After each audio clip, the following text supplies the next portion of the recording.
I am so glad that Jesus loves everybody because I sure don't. It has never happened to me that when I'm putting a house under contract for my buyers, that the villagers in the town, including businesses, actually warned us about what we would be getting into with this seller. And I thought, how bad could it be?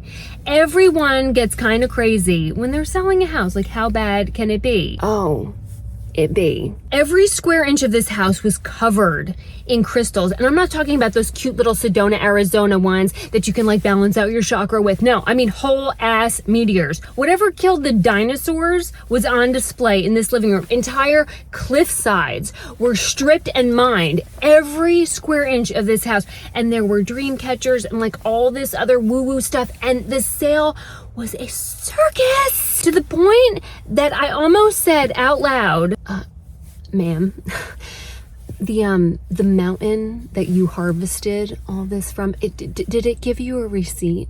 Did it, have you investigated the return policy? Because I don't think they're working.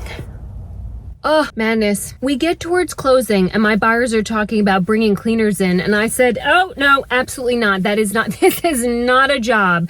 For Lysol, we need a spiritual cleansing. That is what this house needs. We need to take the energy, the bad vibe in here, and like, we just need to start all over again.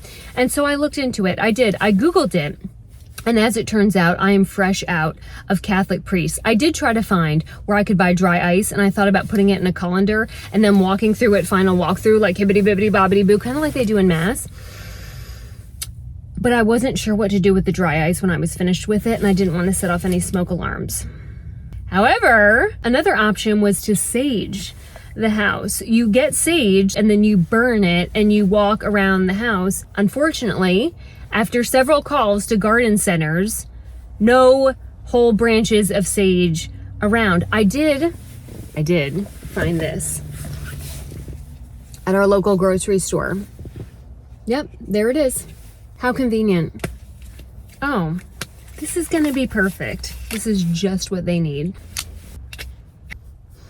Ooh, I don't think we can burn this. I mean, I could go get some cigarette wrappers and we could smoke it, and that would be a hell of a closing, but that's perfect. So what we'll do is I'll just leave this open and they can put it on the kitchen counter and let it purge.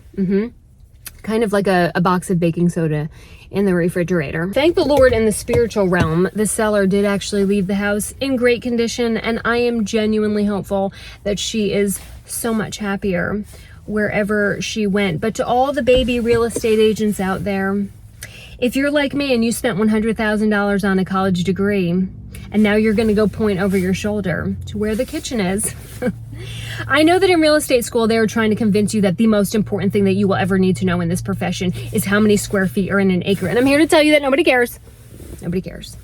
Your actual future is standing in the spice aisle of a grocery store, yelling into your phone, what has stronger aura cleansing properties? Crushed, rubbed, or ground sage.